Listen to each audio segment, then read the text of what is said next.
Hello hi friends, welcome to foodies kitchen. ఈరోజు మనం chicken కర్రీని విలేజ్ స్టైల్లో ఎలా ప్రిపేర్ చేసుకోవాలో చూసేద్దామండి. టేస్ట్ అయితే అద్రిపోద్ది. ఎప్పుడు ఒకేలా కాకుండా ఒకసారి ఇలా ట్రై చేసి చూడండి.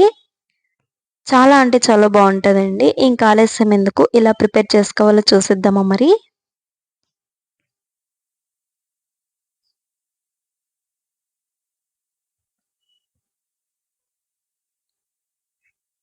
నేనైతే 1 కేజీ దాకా చికెన్ తీసుకొని బాగా వాష్ చేసుకొని పెట్టుకున్నానండి.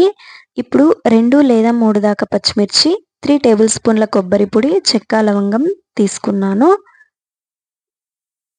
ఇప్పుడు వెల్లుల్లి, ఒక ఆనియన్‌ని ఇలా ముక్కలుగా కట్ చేసుకోవాలి.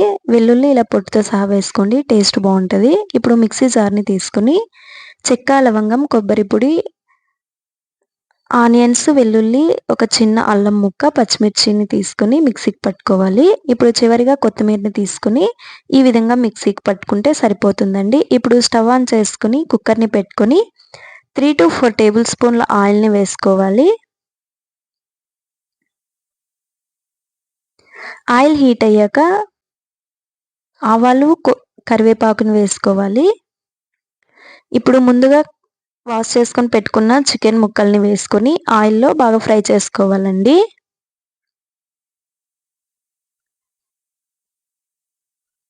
చూడండి, ఈ విధంగా ఫ్రై అయ్యాక ముందుగా మిక్సీకి పట్టుకున్న కొబ్బరి పేస్ట్‌ని వేసుకుందాము.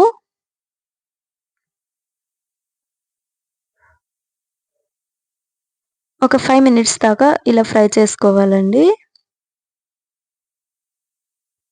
ఇప్పుడు 3 టేబుల్ స్పూన్ల ధనియా పౌడర్, 2 టేబుల్ స్పూన్ల చిల్లీ పౌడర్, చిటికెడు పసుపుని వేసుకొని 2 మినిట్స్ బాగా ఫ్రై చేసుకోవాలి.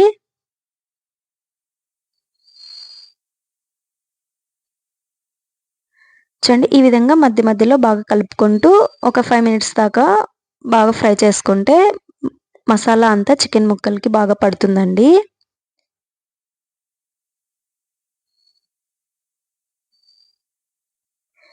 ఇప్పుడు కుక్కర్‌ని పక్కకు తీసుకొని 1 table spoon chicken masala, 1 table spoon garam masala, తగినంత ఉప్పుని వేసుకొని ఒకసారి కలుపుకున్నాక తగినంత వాటర్‌ని వేసుకొని కుక్కర్ మూతని పెట్టుకొని 3-4 విజిల్స్ వచ్చేంత వరకు ఉడికించుకోవాలి.